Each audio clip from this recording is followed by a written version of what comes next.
Hello everyone, we are Aspirants Relations and Branding Committee, TISS HRM&LR. Through this video, we will be taking you through the tips and guidelines for the further process of Tissnet 2023, that is the online assessment round. In this part of the video, we will discuss about how to write an impactful detailed application form, followed by some useful tips for the extemporary round. Lastly, we'll be sharing a few crisp pointers as to how to approach specific interview questions. So let's get started.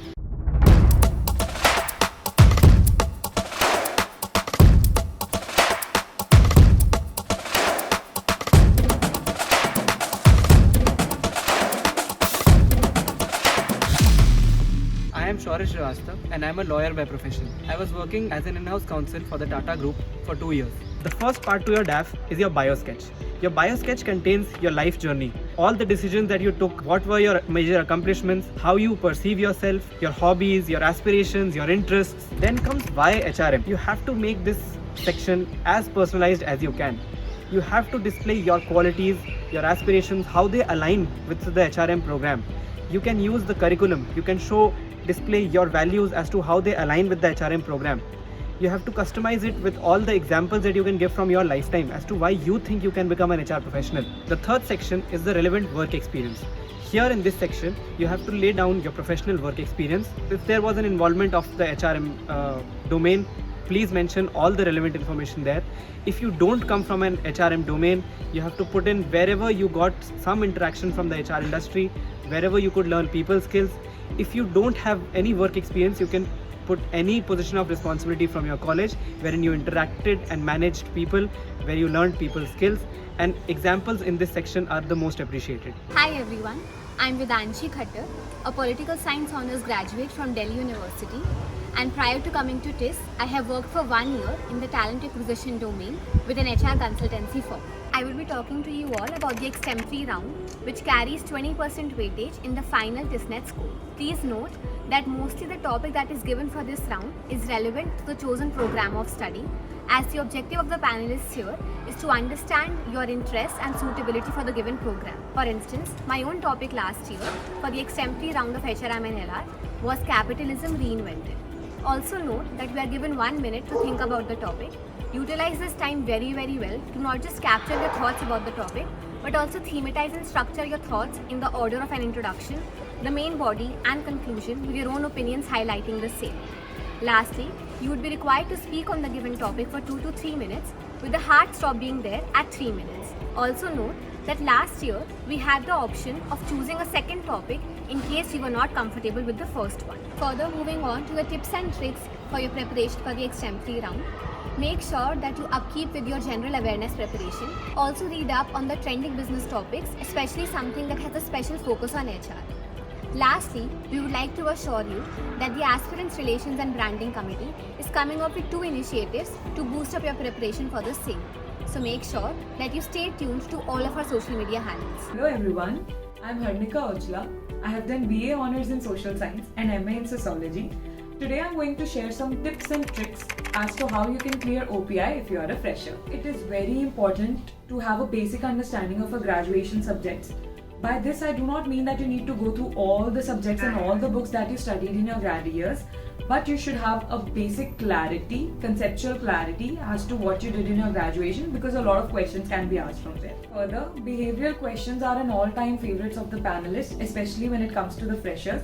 They can ask you anything ranging from tell us something about yourself, what are your hobbies, what are you passionate about, to something as specific as share an incident where you had to make a very difficult decision. A recent favorite of the panelists have been situation-based questions wherein they expect you to don the hat of an HR and tell as to what would have been their solution if a particular situation would have arisen in their company. It is advisable to have a basic understanding of the domain that you're applying for, that is HR.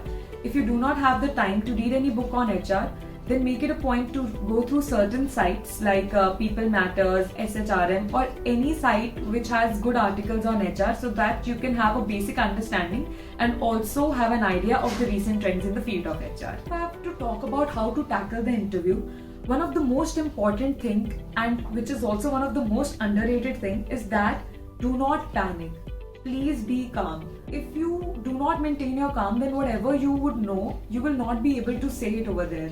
So it is very important to not get overwhelmed by the panelists and by the idea that you are giving an interview. Another important thing is that try to be honest. Honesty is indeed the best policy, because if the panelists catch you anywhere that you are lying, then the entire impression that you have created over the period of time, it will go down the drain. Very important thing which you need to remember is that you have the power to steer the interview in the direction that you want to take it into. If you do not know something, do not panic. Everyone in the world does not know everything. Anything that you have written in DAF can be asked in the interview and can also become the premise on which your interview will be conducted. So make sure to be clear as to what you have written in your DAF, have a rationale behind writing each and everything that you've written in your DAF, and also whatever you've done in your life, it is best if you can try to link it to the domain of HR or how it will help you as an HR if you get into the course. Another thing which I would like to emphasize on is that kindly go through the TISS website thoroughly, know the alums, know your course, know the professors, and especially know the institute that you're getting into. Another trend which I've noticed is that the panelists are trying to test your patience by putting you in a situation of stress, wherein they will maybe start laughing at one of your answers or maybe interrupt you when you're speaking.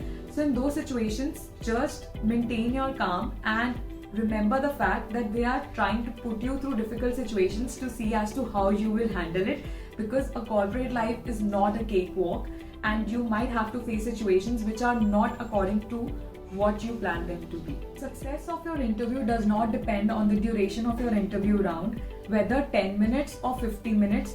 Nothing can be said about the success of your interview. So after you come out of your interview, please do not ask your friends as to how long their interview went and what kind of questions were asked to them. Do not create a situation of panic for yourself comparing your interview with others, because nothing can be said on the basis of the questions and the duration of the interview. Final advice will be, please carry your smile with yourself to the interview room. You should look approachable, because the HRs of tomorrow should be approachable by all their employees.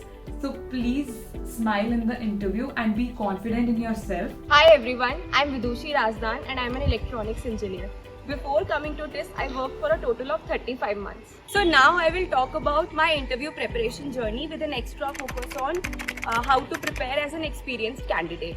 Now, since we have talked about detailed application form thoroughly, your next step should be to make sure that you go through each and every answer written in your DAF carefully. Think about your work experience and think how it relates to the concepts in human resource management. Think of some of the instances from your workplace that you can relate and justify your choice of taking up HRM. That being said, you should be very well versed with whatever you have done during your work experience. Remember that the panelists who are taking your interview are highly experienced, and so giving generic answers won't help. For example, when asked why are you taking up HRM after so and so years of work experience in so and so domain, answering things like I didn't like my job and I like people, so this is why I want to be in HR, is such a generic answer and it can actually backfire. The idea is to justify your choice and not eliminate any options. So make it personal, have a story in place, which is why we recommend that when you have DAF in place, you make 2 levels of questions yourself. For example, you have multiple questions asked in the DAF to which you write some answers.